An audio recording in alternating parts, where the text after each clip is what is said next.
We are witnessing the destruction of the Democratic Party. I'm not overstating the case. It was a shit show for the last 24 hours, and we've documented all of it for you. When you've lost Joe Scarborough, when you've lost MSNBC, when they're proclaiming that you may never win again because of your current political positions, when you go to crazy town at your DNC summer meetings and actually triple down on your Looney Tunes positions, it's over. It's just over. And Stephen Miller, by the way, one of our favorites in the White House, has a way of pushing their buttons and tweaking them to such a point that they are doubling down on their defense of murderers and criminals. It's extraordinary. And we've got all of it for you coming up right now. Buckle up, pop the popcorn, and enjoy what appears to be the demise of a great American institution, the Democrat Party. I mean, after all, they stood for slavery and the Klan and the Confederacy, and actually, we'll be happy to see them go. It's all coming up right now. We're brought to you by Birch Gold. My name's Larry O'Connor. You can call me Larry. And I forgot socialism and communism and being on the side of our enemies, and plenty. Hey, like our video immediately. In fact, everybody who's watching right now on our live stream, I love you guys so much. You're all assembling early, getting ready. The Avengers assemble. Give us a thumbs up right now, and you will double, triple our audience during the live stream, because that's how these platforms work. If you guys get excited, you start adding comments while you're watching, and you start giving us likes, it explodes. And we love that, because we love our big community here. And if you're just watching us for the first time, why don't you subscribe? You're going to like this. I promise. Give us a week. Give us a month. You're watching all of this divide between the Fed and the Trump administration, right? Trump now has fired one of the governors. She doesn't want to leave. She says that she's innocent, just like Adam Schiff. It's a mess. And the Fed is not making the moves that the administration wants them to make to free up cash and lending in this economy. No matter what side of this equation you're on, it could affect your savings with interest rates, right? It could affect your retirement. Maybe you should consider diversifying with gold through Birch Gold Group. For decades, gold has been viewed by many as a safe haven in times of economic stagnation, global uncertainty, high inflation. Birch Gold makes it incredibly easy for you to diversify some of your savings into gold. If you've got an IRA right now, or maybe an old 401k, you can convert it into a tax-sheltered IRA in physical gold. Or you can just buy some gold to keep it in your safe for a rainy day. First, though, you want to get educated about gold. Birch Gold's going to send you a free info kit. Just text my name, Larry, to the number 989898. Again, text Larry to 989898. Consider diversifying a portion of your savings into gold, and that way, if the Fed goes bananas, well, at least you can take action for yourself. That's Larry to 989898. Do it today. The mayor of Chicago, Brandon Johnson, he perfectly personifies where the Democrats are today. He's on the side of criminals, illegal immigrant criminals. He opposes the police. He opposes law and order. It got so bad this morning that Joe Scarborough had to chew him out. You're going to love this. Take a look. Here's Brandon Johnson, the mayor of Chicago. We cannot incarcerate our way out of violence. We've already tried that, and we've ended up with the largest prison population in the world without solving the problems of crime and violence. The addiction on jails and incarceration in this country, we have moved past that. It is racist, it is immoral, it is unholy, and it is not the way to drive violence down. We cannot return to the same failed strategies that got us here in the first place. Under the previous presidential administration, we requested more federal resources to address gun violence in our city. We continue to make that same call.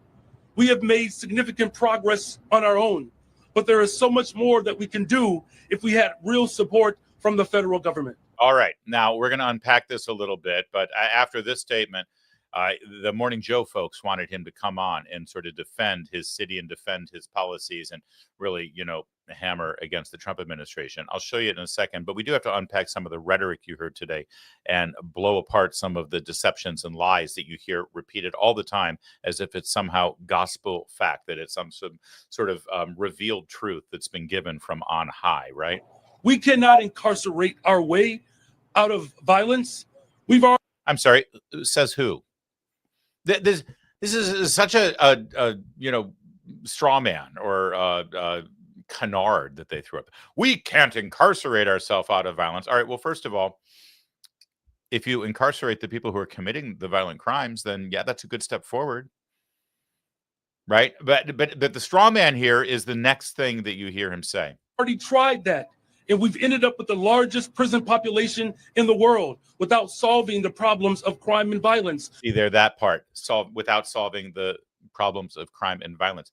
Nobody has said that jailing people when they break the law will solve the problem of crime and violence. That's not the reason you jail people. It's not to solve the problem of crime and violence. It's to, A, punish the person who has perpetrated that crime and that violent crime. Number two, it's to give some level of justice to the victims of that violent crime. And number three is to keep that violent criminal off the streets so he can't victimize more people. Three reasons why you incarcerate people who commit violent crimes. Nowhere in there did anyone say, hey, if we start punishing criminals, that's going to solve the problem of violent crime. So he sets up this straw man, which nobody ever propped up in the first place or maintained. And then he says, see, listen, we've incarcerated people, but that hasn't solved the problem. Well, it's solved some problems. For instance, that person you incarcerated, while he's in jail, he can't harm another innocent person, can he? Problem solved. This is what they do, though. They set up straw mans, and then people who don't really think deeply about this, like anchors of television programs on cable news, they all just nod along and think, oh, that's such a thoughtful, wise statement you've made. We can't incarcerate our way out of this problem. It's bogus. The addiction on jails and incarceration in this country, we have moved past that. It is racist, it is immoral, it is unholy, and it is not the way to drive violence down. Yeah, I'm going to find out what Brandon Johnson thinks is holy and unholy, and I'm going to set my guiding North Star of faith on that. Unholy? Okay, Padre. But understand what he just said there. Incarcerating criminals is racist. That's racist. If somebody steps up and says, we're going to put criminals behind bars, we're going to punish them, we're going to seek justice for their victims, and we're going to keep them off the streets so they can't commit more heinous crimes, and a person stands up and says, that's racist. Well, there is a racist in the room.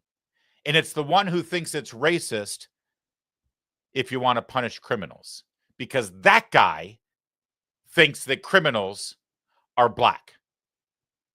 That guy right there. That's racist.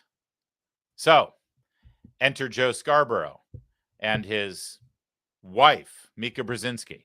I'm curious, would you also like to get federal funding to help put 5,000 more cops on the street in Chicago? Would that help drive down crime? Well, look, policing by itself is not the full strategy. No, I understand that. You've talked about the other things you want, and I said those are good and important programs, but I'm asking also, would 5,000 more police officers on the street in Chicago be helpful to go along with all of those social programs that a lot of cities are engaging in and having success with? Well, look, here's the best way I can put it, Joe, is that in the 90s when I was in high school, we had 3,000 more police officers and we had 900 people being murdered every single year in Chicago. It's just not policing alone. Of course, we want more detectives. I know it's not policing alone, but I know it's not policing alone. You've told me everything else you want. I'm curious, and this does come down to an ideological difference between people. Do you believe? I let it go a minute. I was bursting at the seams back here. This is so great because Joe Scarborough is dying for him to just say yes. Dude, You're a prominent Democrat mayor. You're responsible for one of the top 5 largest cities in America, Chicago, and you're a Democrat. Can't you just say, yes, more cops would be a good thing to help with the crime thing? And he keeps saying, well, that's not the entirety. And Scarborough's like, I know. I like all those other things. Please just give me this one thing. Please just say yes. I'm trying to help me help you, Mayor Johnson. Help me help you. And I like this move here. Did you see Mika do the wife thing? Watch Mika try to tell Joe to calm his ass down. More detectives. Of course, I know it's not policing alone, but I know it's not policing alone. You've told me everything else. I don't think she knew she was on camera. I love that. Joe. And I think she does that at cocktail parties, the two of them. This is amazing that this guy, Joe, is trying to help him so much. Joe is like lobbing the softball over the plate for him. I know that you want social workers and community outreach. I know that you want problems to get to the root cause of the crime problem. But would you also like to have federal money for 5,000 more cops? Throw me a bone. And he just can't do it. He just can't. I'm curious, and this does come down to an ideological difference between people. Do you believe that the streets of Chicago would be safer if there were more uniformed police officers on the streets of Chicago? I believe the city of Chicago and cities across America would be safer if we actually had, affordable housing. Look, okay, I'm not saying that's not the question I asked. My question is, and I just need a yes or a no. Do you believe the streets of Chicago would be safer if you got all of those other extraordinary programs put back into place, which do have a history of being successful, if that's complemented by having 5,000 more cops on the streets of Chicago? I don't believe that we should narrow it down to just police officers, Joe, is what I'm saying. That is an antiquated approach. I'm saying we've invested in detectives. Mr. Mayor, are you hearing what I'm saying? I'm agreeing with you that all of these other social programs are extraordinarily important. I just need a yes or a no, and then this will be the last time I ask. If you get all of those other social programs that 800 million that New York City does, Los Angeles, other people do with great success, would an additional 5,000 cops on the streets in Chicago help complement those programs to make Chicago safer? Look, we are working hard to make sure that our police department is fully supported. I don't believe that just simply putting out an arbitrary number around police officers is the answer. Absolutely extraordinary. The answer is no. You want a yes or no answer? The answer is no. We don't want federal funding for 5,000 more cops. And here's the best part. I bet the police union will still endorse him next time around because they're just Democrats. And they know that only a Democrat will win in that city. It's just extraordinary what you just witnessed here. And you see Joe Scarborough getting hot under the collar and getting frustrated because he's doing his best. He's trying his damnedest to help this guy, because that's what he does. It's MS Now, don't you know? And it's all about helping the party. I also want to point out one other moment here that was extraordinary. Here, take a look. I love this moment. I'm curious, and this does come down to an ideological difference between people. No. Do you see what happened there? Because we can all finish that sentence when he sort of got stuck. We know where he's going. We can finish the sentence. Here, help me out, everybody. You can say it live in the chat or in the comment section. This does come down to an ideological divide between blank and blank. This all comes down. The idea that cops, more police officers, would actually help the problem of violent crime in major cities like Chicago. It comes down to an ideological divide between blank and blank. And he was ready to say it, and then something inside him stopped him. Why didn't he say it? It's not policing alone. You've told me everything else you want. I'm curious, and this does come down to an ideological difference between people. It's really just an ideological divide between humans. Just random humans, any random people that you might find. It certainly doesn't define the Democrats versus the Republicans. Does it now? Does it? Spoiler, there's your answer. One other part of this, there's more. There's a hell of a lot more. But one other part of this clip that I want to revisit here, when he finally tries to answer this question, again, Joe Scarborough, give me a yes or no. He's safer if you got all of those other extraordinary programs put back into place, which do have a history of being successful. If that's complemented by having 5,000 more cops on the streets of Chicago. I don't believe that we should narrow it down to just police officers, Joe, is what I'm saying. That is an antiquated approach. I'm saying we've invested in detectives. Mr. Mayor, are you hearing what I'm saying? I'm agreeing with you that all of these other social programs are extraordinarily important. I just need a yes or a no, and then this will be the last time I ask. If you get all of those other social programs. Oh, I think I skipped over it. Hang on. Because this is so good, his answer. Stand by. I went too far. Police officers on the streets of Chicago. I believe the city of Chicago and cities across America would be safer if we actually had, affordable housing. Yeah, there it is. All right. So if any Republicans are out there watching, especially ones who run for elected office, and you hear this pablum, you hear this bullshit put out by Gavin Newsom or Karen Bass or Kamala Harris or any of the other, or this guy, Zohran Mamdani, whatever. Because affordable, that's the new word they're using. They're covering their Marxism and their social. Whenever you ask, Hakeem Jeffries or Nancy Pelosi or Chuck Schumer, or Elizabeth Warren, what do you think of this communist in New York? He's like, oh, listen, I may disagree with Zohran Mamdani about some things, but he was really effective in bringing home the issues that are really important, which is affordability. This is their new buzzword. Things aren't affordable. The affordability. And of course, their solution for affordability is the state takes ownership of everything and then hands it out little by little because they're communists, right? So that'll make things affordable. That makes everything affordable. Just look at, I remember in the final days of the Soviet Union, when it was so obvious that it was an economic basket case and people were starving, and said, yes, that may be true, but houses here only cost $500. Long live the proletariat. Things are really affordable in communism. It is. Of course, nobody has any money to buy anything, but they're still affordable.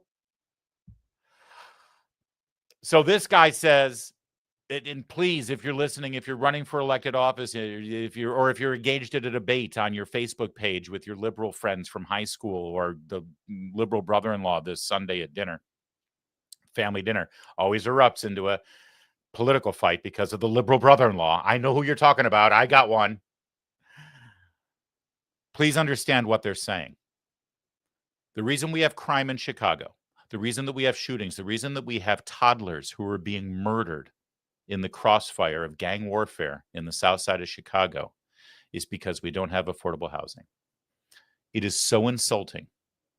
It is so despicably insulting to people who live in poverty that have good morals and good values and would never think of murdering somebody, never think of robbing anyone. The fact that they are able to divorce themselves from any kind of moral compass or ethical reasoning and say that, well, of course they commit crimes. They don't have affordable housing. And of course, the question, Joe Scarborough should have immediately said, excuse me, Mr. Mayor, if you couldn't afford a house, would you carjack somebody? Would you rape somebody? Would you murder somebody if you couldn't afford a house? Well, no, of course, I would never do that. Well, what makes you so morally superior? This is what you think of the people who live in your city? And the answer is yes. This is what they think of the people who live in their city. One other thing. I love the fact that this guy thinks that if you're wealthy and you can afford your home, clearly you're never going to break the law. Meanwhile, they think that Donald Trump is the greatest criminal mind in history. All right. And then there was more with Joe and the mayor. Policing alone, you've told me everything else you want. I'm curious, and this does come down to an ideological difference between. Oh, is this the same clip, Kevin? It is, but just put forward about a minute. Oh, all right. Thank you. Policing and mental and behavioral health care services. It's policing and youth employment. It's a full package. Of course, we want to make sure that our police department is fully supported. That's why I've invested in our Detectives Bureau, because what we have seen in the city of Chicago, when we solve crime, it acts and serves as a deterrent. It's policing and all of the other efforts that we're doing. Here's the last thing that I'll say to that. The federal government could work stronger to coordinate with my police department to get guns off the streets of Chicago. We've seen these coordination efforts work. Just a couple of weeks ago, the ATF working with my police department, we removed over 150 guns. All right, spoiler alert. He goes on for another 3 minutes, and he can never bring himself to acknowledge that more police officers would actually help curb violent crime in the city of Chicago. That's the mayor. That's the mayor who made Joe Scarborough's head explode. Joe Scarborough, the friendliest interview this guy's ever going to have on MS Now. Meanwhile, if you actually talk to people who live in Chicago who aren't the mayor, well, they have a different story about what's going on their streets.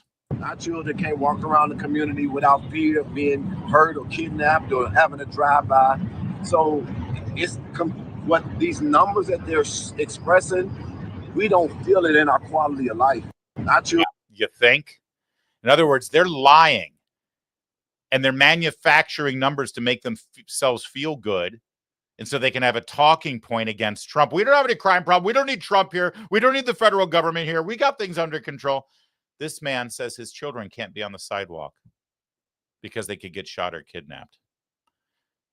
Meanwhile, Joe Scarborough goes to commercial, comes back, and he realizes that by challenging the mayor of Chicago with one simple question, he may have made him look bad. So now he's got to do the party's business here. Well, you know, Willie, there are a lot of cities, and we talked about this yesterday, that need help. A lot of red state cities. If you look at most crime charts, 7, 8 of the top 10 deadliest cities in America, big cities are usually in red states. If you look at, Gavin Newsom and the speaker sort of had a back and forth this weekend. Speaker Johnson's home state of Louisiana, 400 times more likely. You're 400 times more likely to be killed in Louisiana than you are in California. Certainly. Hold on. He just said two very different things, didn't he? He said there are big cities in red states. He didn't say blue. He said there are big cities in red states that have crime problems too. For instance, let's compare Louisiana and California. Well, first of all, the comparison is not Louisiana and California, is it? It's New Orleans and Los Angeles, or New Orleans and Oakland, or no, right? Can we compare apples to apples here? Because you're right. There's murder problems in certain red states. Yeah. Mostly in the blue cities that are like those little islands inside the red states. What about Arkansas? Yeah, well, Little Rock is the capital and it's dominated by Democrats. There's a Democrat mayor.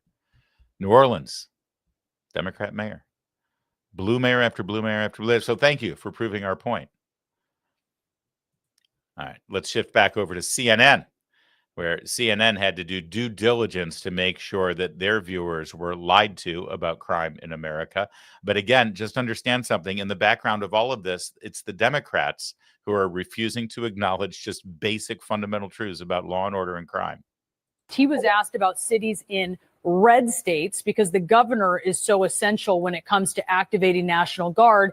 And the highest crime blue cities are actually in red states, and those are not among the ones on his apparent target list, it appears. Can you talk a little bit about what you heard him asked and what he answered there?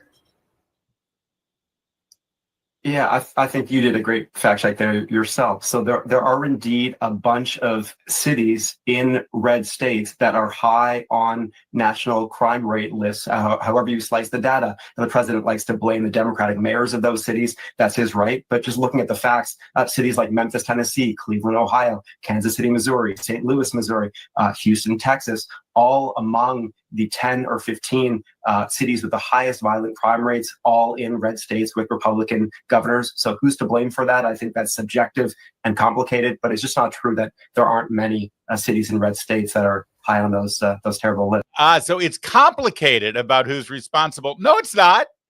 Not really. Not really, because in every single one of those cities in a red state, by the way, how did Washington, D.C. get on the list? These are blue cities in red states.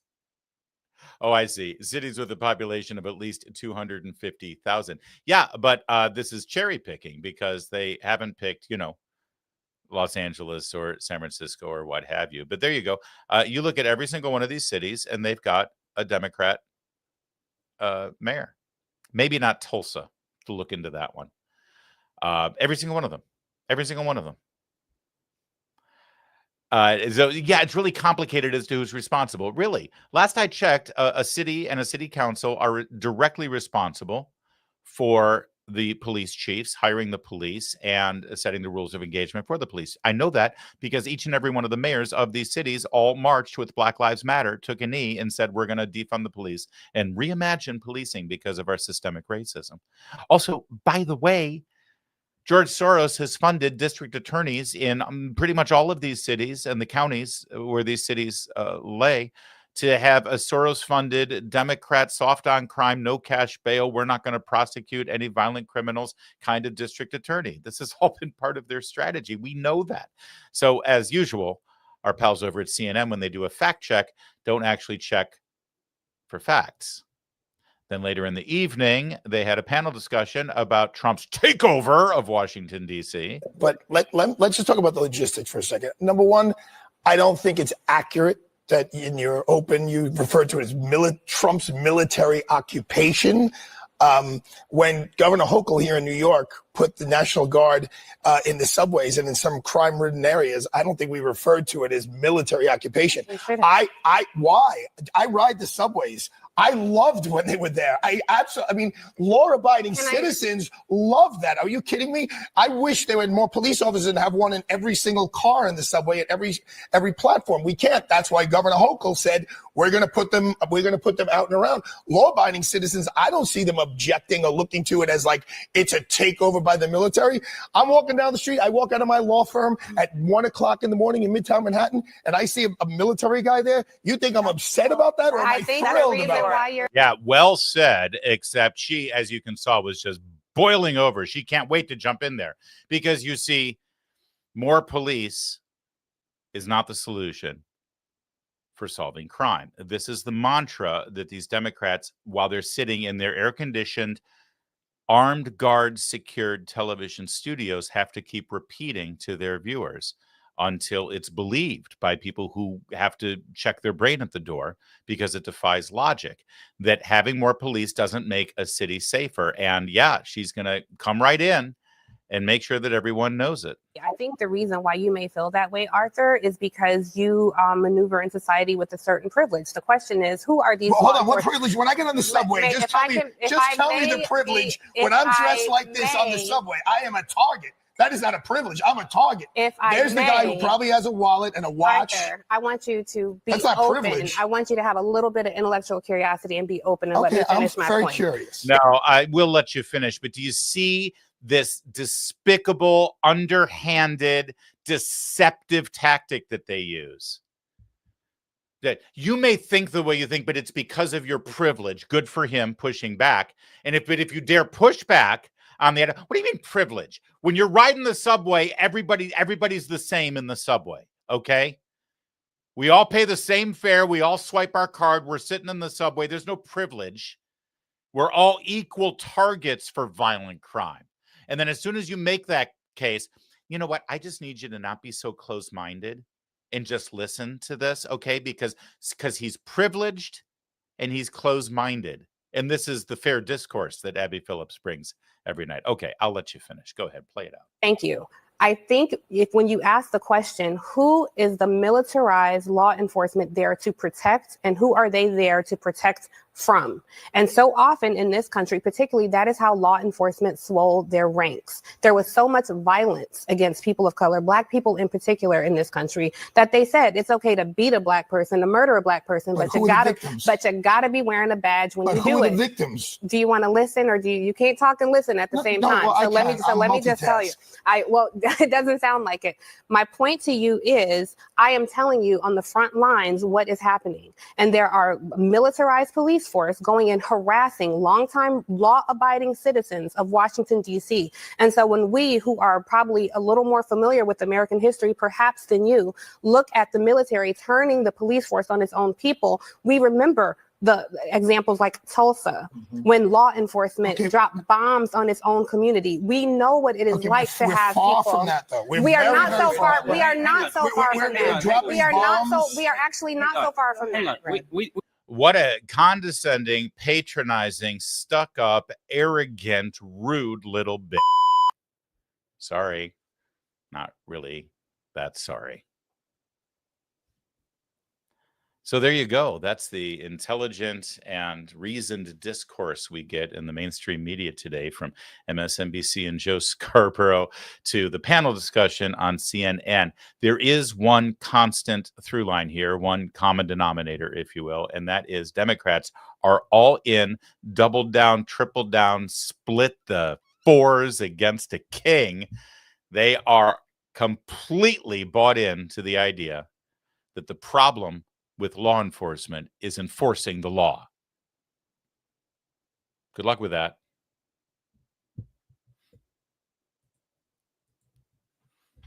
Yesterday, Stephen Miller was absolutely on fire. He was fantastic, as he always is, talking about the crime situation in the District of Columbia and what the president has done in an executive order removing cashless bail from certain circumstances if anybody's going to be getting federal funding for their police department or for their law enforcement. Stephen Miller was so good explaining the problem and so good revealing what's going on with DC law enforcement right now after Trump engineered the cooperation of federal law enforcement officials, that the left is going absolutely bonkers over him. He knows exactly how to push all the right buttons, and boy, did he ever yesterday. We shall begin with Stephen Miller on Hannity last night, but we're going to get to a moment that Stephen Miller might turn into an incredibly lucrative and successful multi-million-dollar defamation lawsuit at the hands of CNN. We'll show you that in a sec, but first, here's Miller on Hannity. President Trump has literally set the people of Washington, D.C. free. They're so happy now that they can just go out and live their lives, go to their favorite restaurant, go to their favorite bar, go to their favorite pool hall, go to their favorite park.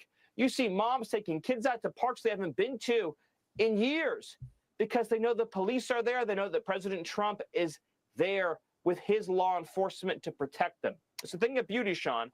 But I would say to the mayor of all these Democrat cities, like Chicago, what you are doing to your own citizens is evil.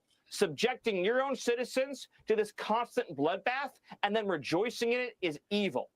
And you should praise God every single day that President Trump is in the White House. I love this, and I think every Republican who holds elected office or is running for office needs to keep repeating this to push back against the lie that there is something untoward or inappropriate or fascist, authoritarian, or racist about demanding law enforcement is done in a proper, professional, and traditional way, whereupon laws are enforced and criminals are punished. That's all Republicans and most 80% of Americans want out of their law and order and law enforcement judicial system in their city or their state. If you break the law, you should be punished. The bad guy should be arrested and put away in jail. Protect the good guys. And when we hear all this pablum about, oh, you're being an authoritarian, and you're being a racist, and you're being this, and you're being this, and we got to get to the root cause of the problem, and there's not an wipe it all away by saying, shame on you. How dare you? Why do you want to victimize the people of your city? Why do you want to victimize the people of your state? Why are you so indifferent to the suffering of the people who live in the city that you're the mayor of, that you're supposed to be responsible for? And you couldn't care less about the death and destruction and sexual abuse and child abductions because you have some sort of pedestal you want to put yourself up on to sanctimoniously preen about social justice. How dare you? We need to take the moral high ground on this issue. If Donald Trump and his cabinet, including Stephen Miller, are guilty of anything, it's that they care too much about the people who are being victimized in these inner cities. Many before them have said, it's not my problem. I'm not going to win any, compassion prizes or international awards for making sure that the streets of DC are safe. No, I'll focus on some, problem in sub-Saharan Africa so that I can preen at the Nobel Prize Committee's beckoning. Instead, this administration is actually focusing on the plight here in our country. And much of that plight has to do with violent crime and the Democrats who run the cities that are indifferent to those victims. So we moved from Hannity last night to earlier in the day. We showed you a little clip of this yesterday when President Trump signed that executive order that empowered the Justice Department to withhold federal funds to jurisdictions that have cashless bail. And then Stephen Miller, who's been cooperating with the White House and the Metropolitan Police Department in the District of Columbia for the new crime initiative, he took the floor. And just take a listen to what he revealed. They've lost control of their place. Steve Miller, please say a few words. Thank you, sir. So just to, first of all, follow up on what the Vice President said, no police officer working in the city can remember a time in their lives when there has been no murders. You can work at the police department for 20 years, 30 years, your whole life. We've checked the records. No one can even find a record of being murder-free for as long as you've been murder-free under President Trump's leadership. Additionally, and the president spoke about this before, we've uncovered, in the process of uncovering, a massive scandal in Washington, D.C. with the doctoring of crime stats. And the Department of Justice, under the Attorney General, is leading the effort to uncover this. But when we ultimately share the results, it will stun you. The extent to which, even though D.C. had the worst crime in America, honestly measured, it dramatically understated how bad it was. There's even accusations that murders and homicides were reported as accidents instead of murders. I mean, this is how severe the manipulation of the crime data has been in the city, and it will all be uncovered and it will all be brought to light. I've had a chance to spend some time, as is everyone here, with the police officers in the city. Members of the public are going up to them and thanking them, just overflowing with gratitude, because for the first time in their lives, they can use the parks, they can walk on the streets. You have people who can walk freely at night without having to worry about being robbed or mugged. They're wearing their watches again. They're wearing jewelry again. They're carrying purses again. People have changed their whole lives in this city for fear of being murdered, mugged, and carjacked. It is a literal statement that President Trump has freed 700,000 people in this city who were living under the rule of criminals and thugs. And the last thing I'll say is that under the efforts of Terry, to my left and many here, what they found also is that the street criminals here in Washington, D.C. were doing business directly with the transnational criminal cartels, the foreign terrorist organizations. So not only was the city being run by these criminal thugs, but they were working with some of the most dangerous terrorist organizations on the planet to traffic weapons and drugs into this city. And what we are uncovering every day is shocking to us, and we look forward to sharing all the results with you. But President Trump, your leadership has uncovered some of the great public safety scandals of our life. And now, because of you, people are safe and free for the first time ever in this city. Thank you very much, Steve. You know, in Los Angeles. That is a stunning revelation. All of that were stunning revelations. The international criminal cartels dealing directly with the criminals in Washington, D.C. But did you catch it? And it's true. By the way, I checked right before we went live today at noon. We are now 13 days in without a homicide in Washington, D.C. in the middle of August. Unheard of. Absolutely unheard of. We were averaging, I think I gave you the quote the other day, 3 murders a week in Washington, D.C., right up until this happened with President Trump on August 12th. 3 murders a week, and now we've gone almost 2 weeks with 0 murders. But did you catch this one moment where he revealed that the criminal stats in Washington, D.C. were doctored to such an extent that they were characterizing a murder as an accident? I want you to watch J.D. Vance interact with Attorney General Bondi at that moment, because JD Vance is just such a normie. And watch what he does when he hears that. Stated how bad it was. There's even accusations that murders and homicides were reported as accidents instead of murders. I mean, this is how severe the manipulation of the crime data has been in the city. And did you see that? He looks at, he says, he like shakes his head. He can't believe it. And then he turns to Pam Bondi. Did you hear what he was? He goes, that's crazy. Did you catch that? I mean, this is how severe the manipulation of the crime data has been in the city. That's crazy. Pam Bondi's like, I know, JD, chill out. We got this. I love that. It's just such a normal, chatty kind of dude thing to do. All right, so that's Stephen Miller laying out exactly what was going on Hannity last night at the Oval Office yesterday. Absolutely insane. And again, his compassion is for the victims. His compassion are for the innocent people who are being victimized and terrorized, who can't walk down the street with their purses or wearing a watch or jewelry because they're afraid they're going to be victimized, right?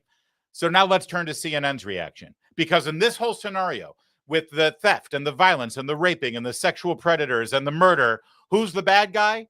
Who's the evil one? Who's the monster? Stephen Miller.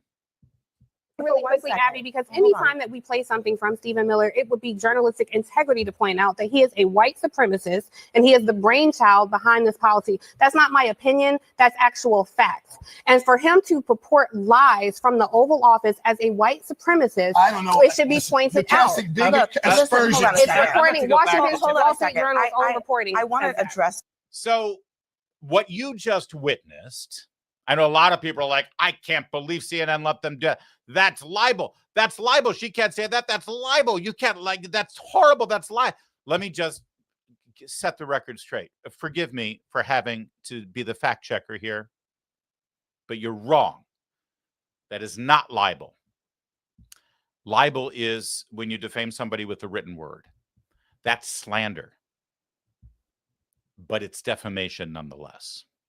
What you just witnessed was a classic textbook. And when I say textbook, I mean textbook for law school example of knowing, premeditated, with an absence of malice. No, I'm sorry, with a preponderance of malice, defamation. Stephen Miller could be a very, very, very wealthy man. And all of his wealth could come from that young lady, Tiffany Cross, I believe her name is, and CNN's parent company, Warner Discovery. I hope he's talking to some good defamation lawyers, because we need to break down just how bad this was, what she just said. We're gonna Zapruder film this clip so you can see just how insane and defamatory, like dotting the I's and crossing the T's when it comes to defamation law, this statement was. Really quickly, Abby, because anytime that we play something from Stephen Miller, it would be journalistic integrity to. So first she frames what she's about to say by couching it in journalistic integrity. So the next statement, she is saying as a journalist on behalf of CNN, because she said we, and she is saying that what she's about to proclaim is being proclaimed for the sake of journalistic integrity. So, I mean, I can't overstate the fact that she has amped this up to 11 on a scale of 1 to 10 about how incredibly defamatory this is and how wide open they have left CNN for the ugliest damn lawsuit. They're going to have to change CNN to the Stephen Miller Network. That's how bad this is going to be if Miller wants to push it. So first, what she's about to say is for journalistic integrity. We. So she's taking ownership of CNN now as part. She might not even be on the payroll, but the statement was allowed to be made within the framework that she is part of CNN. We need to do this for journalistic integrity. Okay, so what do we have to say there, Tiffany Cross? Point out that he is a white supremacist and he is the brainchild behind this policy. That's not my opinion. That's actual fact. Now, what's most remarkable about this is that if she had said he is a white supremacist and then said, that's my opinion, they'd still be in trouble, by the way. Everybody thinks it's like, well, if you just say it's my opinion, you can say whatever the hell you want. Not really. Not really. Not if it's provable. Not if you can't show that you've done any sort of due diligence to know if your opinion is informed or not or anything like that. If it's an open question, if it's a bit of a toss-up, theoretically, you may have questions about whether Brigitte Macron is a man or a woman or not, for instance. You can offer your opinion on that. But she went out of her way to say, this isn't my opinion. This is a fact. And oh, by the way, I'm delivering that fact for the sake of CNN's journalistic integrity. My Lord, I'll take the case, Stephen. I'll be your lawyer. And I don't have a law degree. And look, I love the guy sitting next to her is a lawyer.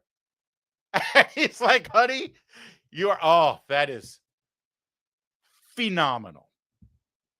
Absolutely phenomenal.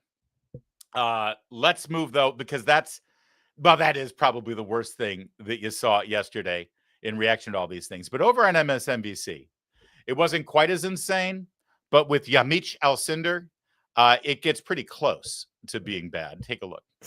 Let's get right to NBC News White House correspondent Yamiche Alcindor. Yamiche, what do we know about today's executive orders, and are they actually enforceable? Well, that's a good question, Anna.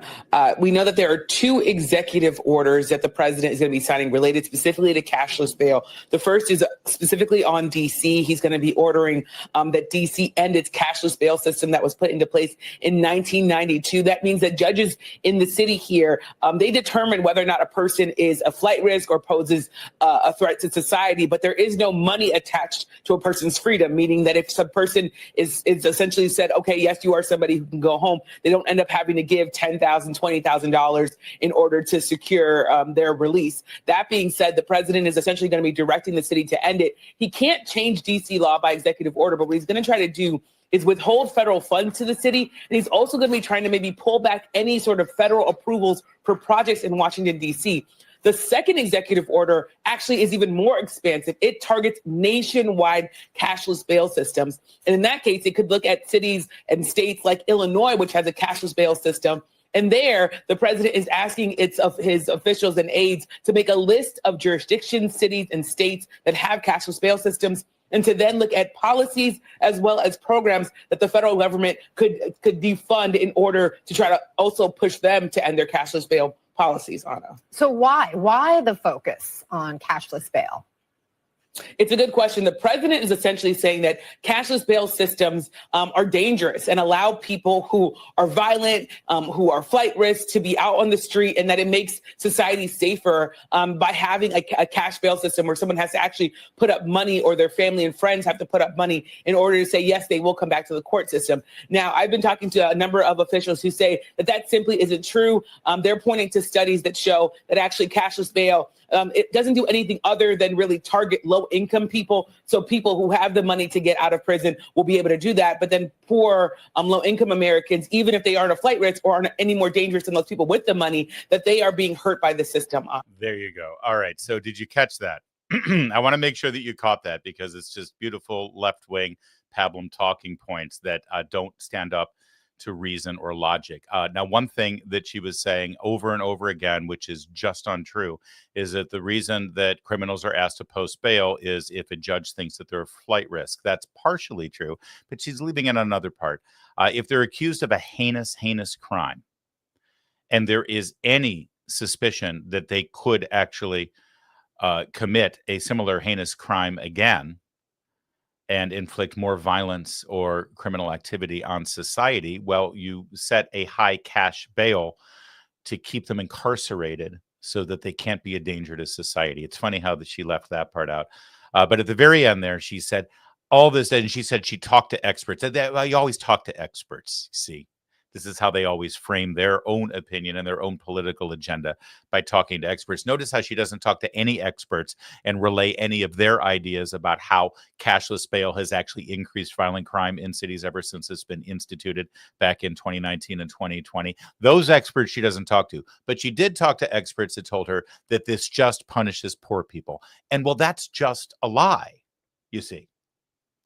That's just false. I'm sorry for having to fact check MSNBC, but it's on the face of it untrue and a lie, and I can prove it to you.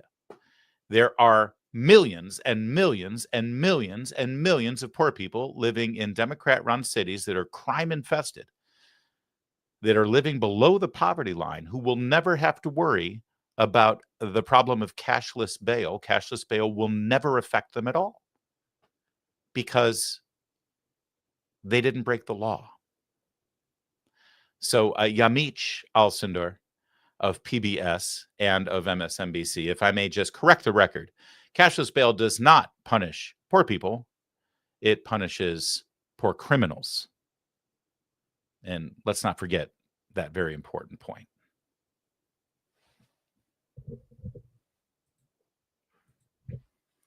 The Democrats are in cleanup mode right now. They've got to get their act back together, right? As a political party. When I say the Democrats, I don't mean your aunt who likes to vote Democrat because she thought the Kennedys were dreamy. No. I'm talking about the Democratic National Committee, the party apparatus.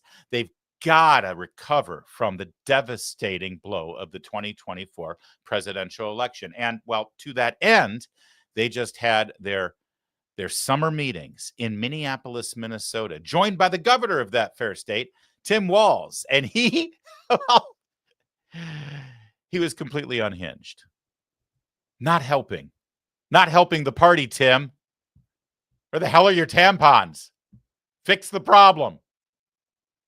We'll show you what Tim Walz had to say in a minute. But first, let's start our examination of the DNC's summer meetings with the way they started their DNC summer meetings, for apologizing for America ever existing. Now, I'm not overstating the case. The Democratic National Committee, at the beginning of their summer meeting, began everything by apologizing for the existence of the United States of America. This is Lindy Somek, who is from the Saginaw Ojibwe Nation, and she's going to deliver our land acknowledgement today. Lindy.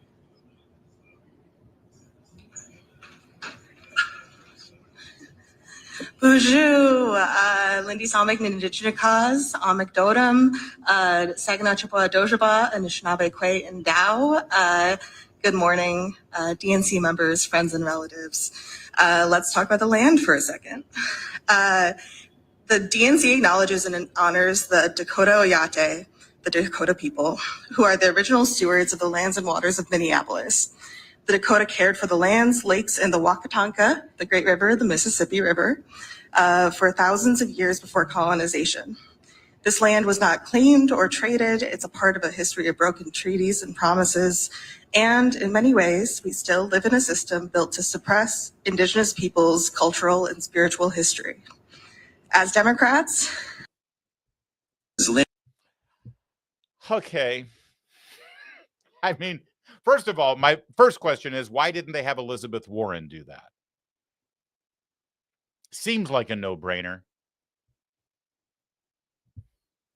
Secondly, ma'am, where'd you get the smartphone?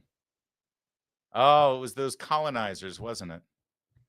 What about the microphone and amplification system that you're using? What about the camera that they're using? That's all those colonizers, those damn colonizers. Okay. I could go for on and on for this, but I don't want to miss all of our opportunities to talk about Tampon Tim, who really took the high road yesterday in Minneapolis. I want you to understand, bear two things in mind. Number one, this guy was going to be a heartbeat away from the presidency. Okay, bear three things in mind.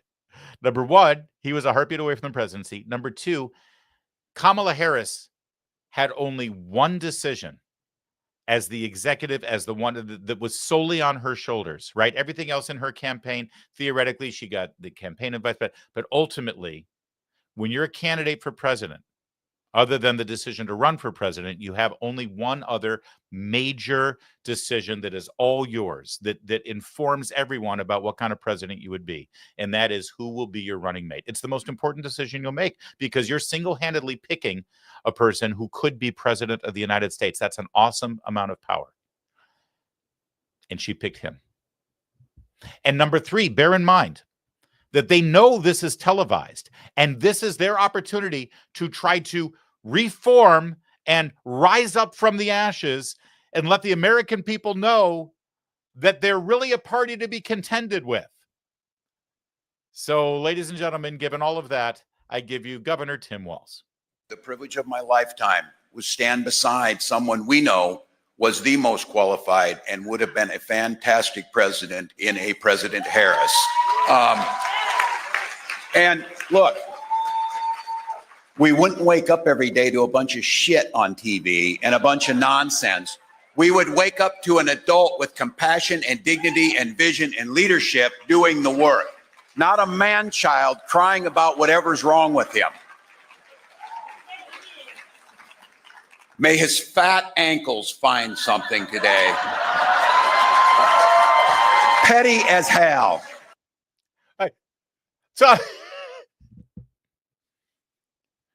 So he goes after Trump for so-called fat ankles and then immediately calls Trump petty as hell. They have no sense of irony. They don't even know how to spell irony. They think irony is what you do when your clothes are wrinkled. And that was just the beginning. But I am willing to say each and every one of us are unified around the idea that this cruelty must end. This slow rolling attempt at undermining democracy, and I always get in trouble for it, and I'll continue to say it. I don't think we do any favors when we don't name it. These are fascist policies meant to take away our. That is what they are. So for all of you here, I welcome you to Minnesota. I'm grateful you're here. We know this can be, look, if democracy was easy, everyone would do it. And if democracy were easy, it would survive. But the natural order of things is to have people come along like this guy and to have folks want to be told what to do or to demonize someone else or find a scapegoat. That's kind of the way the natural order is, but we've risen above that. This is not the law of the jungle. This is the law of human decency, of human rights reigning first. And I will have to tell you, I saw a statistic came out today is Minnesota ranks the highest per capita for being a safe haven for transgender individuals in Minnesota. And can I just say, we can talk about economic growth and feeding children and growing the economy and creating jobs simultaneously with talking about everybody's human rights matters, and we shouldn't be demonizing that. You can do both. You can do both. So this state's also the home to a few pretty good poets like Prince and Bob Dylan, who told us we would always provide, and Minnesota always will provide shelter from the storm. But I also want to quote to the New Jersey folks here. They also got a pretty good poet. Today marks the 50th anniversary of the release of Born to Run. And as that poet said, it ain't no sin to be alive. And I think we're here. This room's born to run, running to a better future, a future that includes everyone, a future where our children are valued and lifted up, a future where immigrants are celebrated just like our grandparents and parents were, a future where we ask people to pay their fair share while we make life a little bit easier for others, and we find joy in the things that you find personally joyful. And I don't give a damn what your neighbor thinks about those things. Those are the things that we are here for. So to each of you, it's a privilege to be in this fight with you. It's a privilege to know that they are going to write about this time period. When he is pushed to the dustbin of history, when people use it as a cautionary tale to scare the shit out of their children of what could happen, this guy's out there.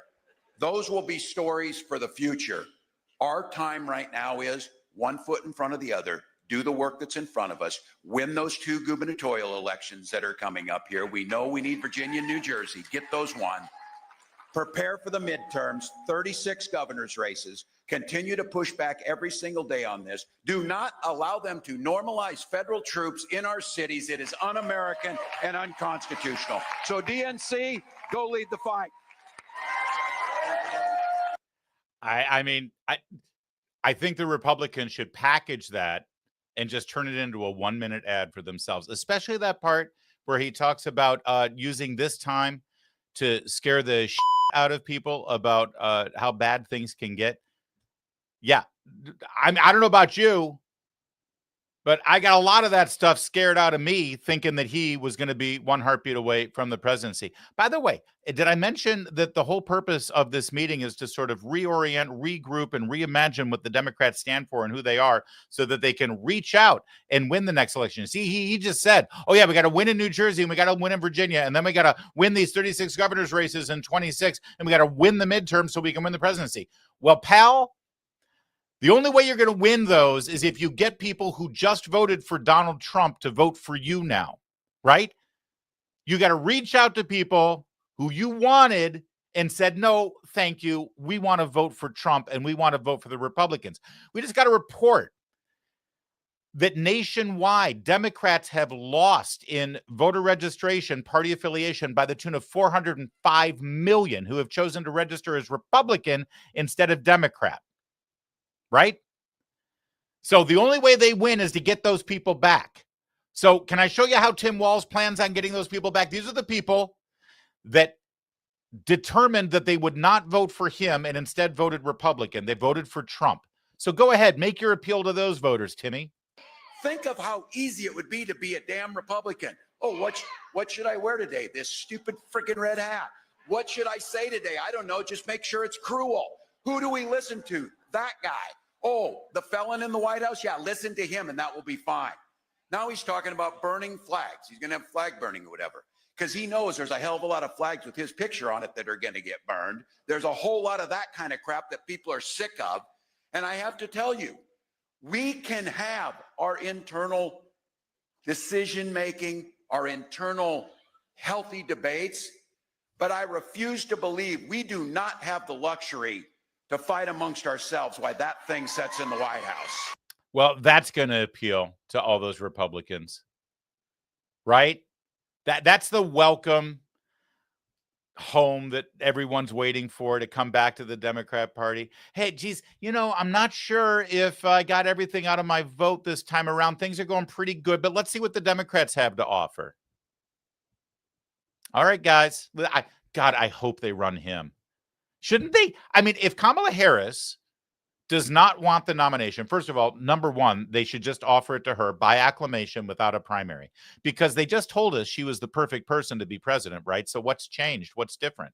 They should just it should be hers for the taking. And then if she doesn't want to run, it should default to him since he was the number two that they told us, right? He was the second best person in the party to be president of the United States. So honestly, I think the Democrats are just a bunch of duplicitous lion hypocrites if they choose anyone other than Kamala Harris or Tim Walz to be their nominee next time. Please, guys, do it. Do it. Do it. Barbara Lee is the mayor of Oakland. They have a bit of a crime problem in Oakland, bit of a murder problem in Oakland. So here she is talking about those very important issues. Once again, let's see how concerned she is for the victims of crime in her fair city. I just want to take a moment to first bring you greetings from Oakland, California. Oakland is in the house. Now, Oakland is a community that fights for democracy every day. And it's one that I'm honored to represent as I approach my first 100 days as mayor. And I just happen to be Oakland's first Black woman mayor. Now, y'all know the signs of authoritarianism cannot be ignored. And so I want to just take a minute to thank California Democrats led by Governor Newsom. All right. And I want to thank Texas Democrats. Hold on. I'm going to let you finish there, Barbara Lee, but did you notice what just happened there? That was a Jeb Bush please clap moment. Did you hear the absence of any enthusiasm for Gavin Newsom? She actually did the pause, the break for applause, right? It's probably written in the speech. I want to thank California Governor Gavin Newsom. Hold for applause. This is please clap. Listen to what happened. Led by Governor Newsom. All right, and oh, the enthusiasm is overwhelming in the room for Governor Hairgel. Led by Gavin Newsom.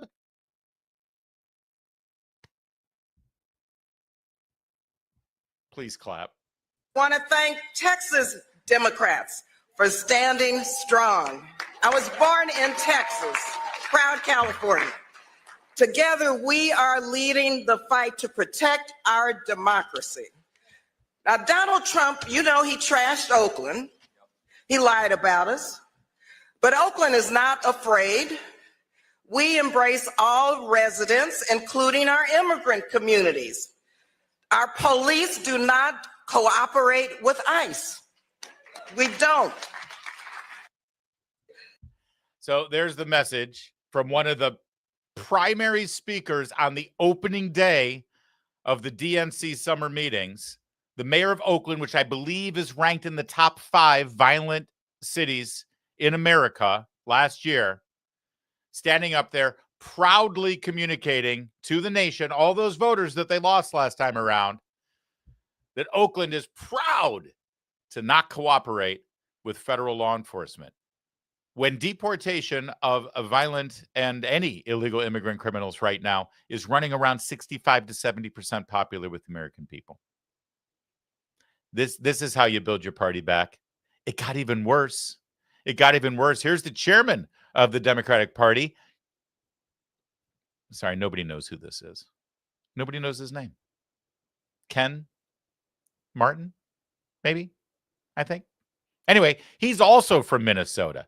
Well, let's face it, between Tim Walz, the former governor, former running mate, and Ken Martin, the chairman of the DNC, basically, they think that the Democrat Party nationwide should model themselves off the stunning success the Democrats have had in Minnesota. Let's follow their policies. Okay, give us a hint as to what your plans are here, Ken. Now, look, folks, I'm sick and tired of this Democratic Party bringing a pencil to a knife fight. We cannot be the only party that plays by the rules anymore. We've got to stand up and fight. We're not going to have a hand tied behind our back anymore. Let's grow a damn spine and get in this fight, Democrats. LFG, that's right. Americans are hungry for leaders. They're hungry for candidates who are on the side of working people. They're hungry for leaders who give a damn about their circumstances, and they're hungry for a government that gives people freedom, not fascism. To every American who is hungry for that kind of government, I invite you to join us. Democrats, Republicans, Independents, I invite you to join us. Together, we will fight with every fiber of our being against Trump and his power-hungry circus. That's a whole lot of violent rhetoric, isn't it? Knife fights and bringing weapons and fight and whatever happened to peace, love, and understanding? Oh, by the way, since we're talking about crime and let's face it, one of the most interesting votes so far of this first Congress and Trump's second term was the Laken Riley Act, right? Where many Democrats actually crossed the aisle and voted for Republicans. I think it was H.R. 1 coming out of the House, the very first bill they passed, which protected American citizens from violent illegal immigrants and made sure that if an illegal immigrant is incarcerated for a crime, that they are deported via ICE, right? This is pretty damn popular. Even Democrats in the House and the Senate crossed the aisle to vote for it, right? Super popular stuff. So let's check in now, if we could, 7 months after that bill passed and was signed into law, and see where the Democrats stand on it. Please message us, will you? Issues voters care about. Where does Trump go? Migrant crime, carjackings, the really lurid, awful stuff that is a crazy, crazy visual. Don't take the bait, because most Americans are more worried about how are we going to address mental health issues, the visible homelessness that we see on streets, and how do we deal with mental health and other issues that drive the sort of random incidents that scare all of us. That's what you should be talking about. That's where you should be focused. Don't take the bait in talking about migrant crime or carjackings or the things that actually don't matter to that many Americans. Yes, this is a great exercise in messaging. They keep saying our messaging is the problem. No, their message is the problem, because she's convincing them that Americans don't care about illegal immigrant crime. People don't care about carjackings. They care about mental health issues. I hope that every Democrat is taking notes so they're learning exactly what they should be talking about. Please bring this to that. What was it, a knife fight? Yeah, bring this messaging. Oh, and here's a seminar they had. Dave Weigel of the, is he with the Washington Post still? Hold on. Where's Dave Weigel writing for? I want to make sure I go. Oh, Semaphore. All right, Dave Weigel writing for Semaphore. He's attending the meeting, and they had this. This is the DNC breaking down some polling that they've done. And this presentation says that tough on crime messaging is not as powerful as being serious about safety messaging. So now look for this. Look for this. As Republicans say, yeah, we want to be tough on crime. No. Oh, no. We don't want to be tough on crime. We want to be serious about safety. Just wait. The first time you hear it, we're going to have a prize. The first elected official who uses this one. Who do you think it's going to be? I think Mamdani might do it. I don't know. Maybe Newsom. Maybe Karen Bass, because she's not so smart. Maybe Muriel Bowser in D.C. But the crime messaging seminar wasn't nearly as scintillating as the transgender messaging seminar. This stuff is gold. You know, I could be wrong, but that ad that Trump ran, actually, Trump didn't even run it. I think it was a third-party group, Super PAC, that ran during the presidential election using Kamala Harris's own words about federal funding for transgender criminals in federal penitentiaries, getting their gender-affirming care on your tax dollars, that Kamala Harris was fully supportive of. You know, the idea of men going into women's locker rooms and bathrooms and exposing themselves to little girls and competing against women in collegiate and high school sports. That didn't seem to work out very well for the Democrats on election day. But if you went to yesterday's meeting of the DNC, where they're putting together their messaging and their strategies for the upcoming elections, you'd think it was the political winner of all time. Take a look at this. The LGBTQ caucus, which, by the way, shamefully looks a little underrepresented. Only half the chairs are filled. Those homophobic bigots. I would have been in there. I would have loved to see this. Minnesota Representative Lee Fink, author of the State Trans Refuge Bill. This is where Minnesota has set themselves up as a sanctuary state for children to flee their parents and get life-altering genital mutilation without their parents' consent, which is a model for the rest of the country for Democrats. So keep a look at what your state legislature is doing. She says that gender-critical movement is the most successful political campaign of her lifetime. His? I'm sorry, I don't know, and I don't want to do it wrong. DNC members are watching a polling wait, we already did that one. Here we go. Fink also said that she's for they, them ad was effective. Remember when Kamala Harris did the whole when Trump said she's for they, them? I don't think we do ourselves any favors as Democrats that what happened didn't happen. You folks better be ready for 2026 when every single candidate is going to be facing some of this. So in other words, they're acknowledging that the ad was damaging to Kamala Harris, but at the same time, trying to promote the idea that every state should be like Minnesota. But just be prepared. Okay, how do you prepare? We Democrats are being given an opportunity to walk away from my community. I trust that it is very seductive to say we lost this issue. Let's move on. Don't play on that field. We want what you want, and we can make that argument powerfully. And then Ken Martin came up. He's the chair of the DNC and said, we have to use that same tenacity that we've had here in Minnesota to reverse Donald Trump's ban on trans Americans serving in the military. And we have to stand up for every LGBTQ kid and their families who want to play sports just like every other kid. In other words, they're doubling down on this issue. They acknowledge that it damaged Kamala Harris. They're saying you better be ready to respond to this. But no, we're not going to change the policy. This is where we live. This is who we are. And I say great. Because here's the thing. This isn't about a PowerPoint presentation at the DNC summer conference, and it's not about winning or losing elections. And ultimately, it's not even about trying to pass legislature in any given state.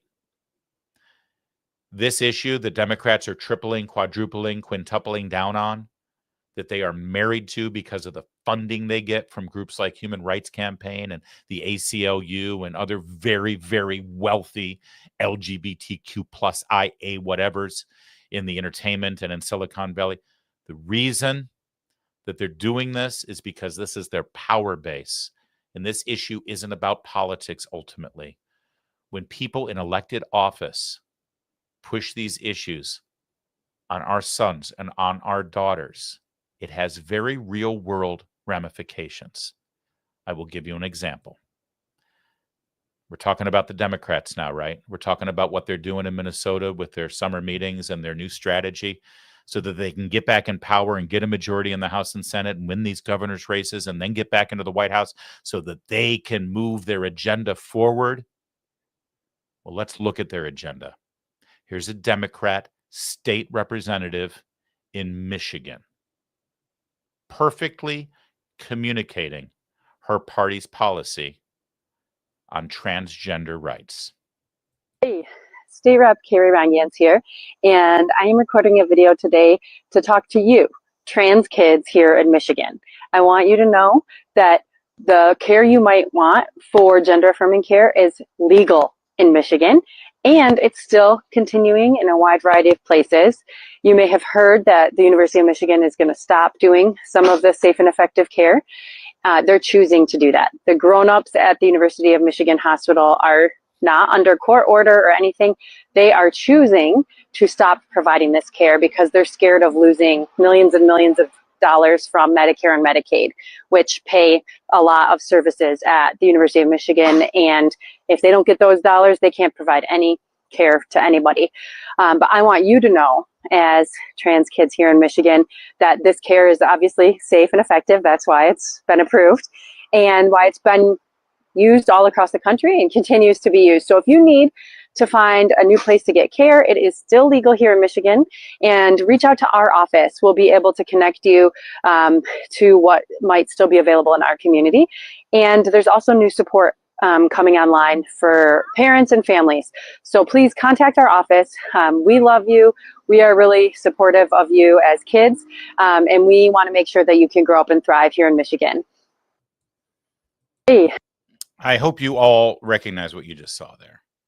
That is a elected official, a government representative in the state of Michigan communicating directly to children. That's how she started the whole video. Hey, this is for all the trans kids out there. Directly to children, asking them to the kids, asking the children to reach out to her office so that she can direct them and get them the so-called gender affirming care so that they can transition. I do love at the very end. Oh, and by the way, yeah, we're gonna set up a portal for parents and families too. But this is about you kids. Trust me to help you through this issue. Directly to me and my office, and we'll handle this for you. Those grown-ups over at the University of Michigan, they're just scared of the bad orange man in the White House, but we'll take care of you.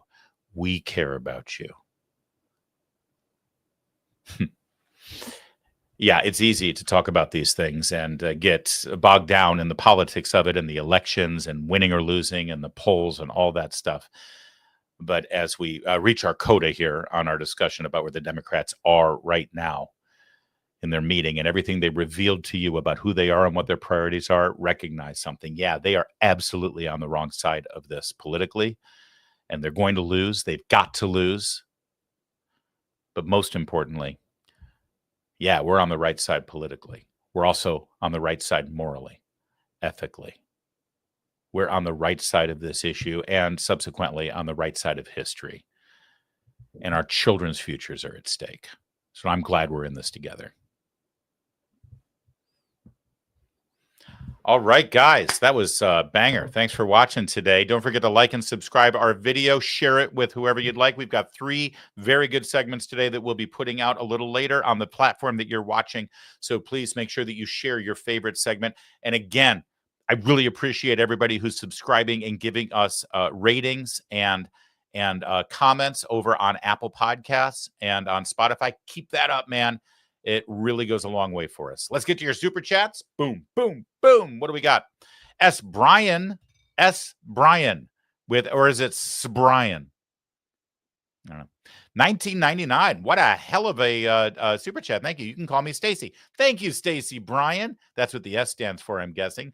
I will call you Stacy. Love to you all, and God bless America with lots of hearts emojis. Anyone love waking up every morning to good news and pride of country. Amen. American flags all around. Thank you, Stacy. What a generous super chat. Really appreciate it. Angela, hey, Angel, with the $2 super chat. Mass deportations make everything more affordable. That's true. It is true. Psychological projectionist over there in the UK, £5 super chat. The question Joe Scarborough should have asked, do you believe that up is up and down is down? He might have got a yes. Should we reimagine homicide? Yeah, that was, I was actually feeling sorry for Joe Scarborough in that interview until I remembered how much I loathe that man. Thank you. Casperius with the $2 super chat. Tampon Tim, the candidate of joy. Didn't you see? He did the hand thing. He did that during the speech. It was really something, Casperius. Patricia Franklin with a $5 super chat. Why do the white coats allow this boob, Tampon Tim, out without supervision? He does seem. He's also, I have to say, I think he's running. Did you notice how much fitter he looked? I think he's lost weight. Patricia, thank you for that super chat. We also have a Rumble super chat from our buddy Arthur Brogdon over on the Rumble platform. The Wire was a cautionary tale, not a how-to guide for DC, Chicago, LA, Portland, etc. Effing criminal morons. Yeah, you're right. I know. Everything that we're seeing right now play out in DC is right from the Wire, especially this season where they mocked up all their criminal records to make things look better for the election. Thank you for that, Arthur Brogdon. Thanks for watching. We'll be back tomorrow. I want to remind you, so nobody's freaked out, tomorrow's our last live show for a bit, but we've got a ton of really cool pre-recorded interviews to fill in the spaces while I'm on vacation. You're going to love them. So almost every day, we're going to have something for almost every day. Almost. Don't hold me to it. We're going to have something for you. So make sure you come back to the channel every single day. We are back tomorrow live, though, and we'll see you then. My name's Larry O'Connor, and you can call me Larry.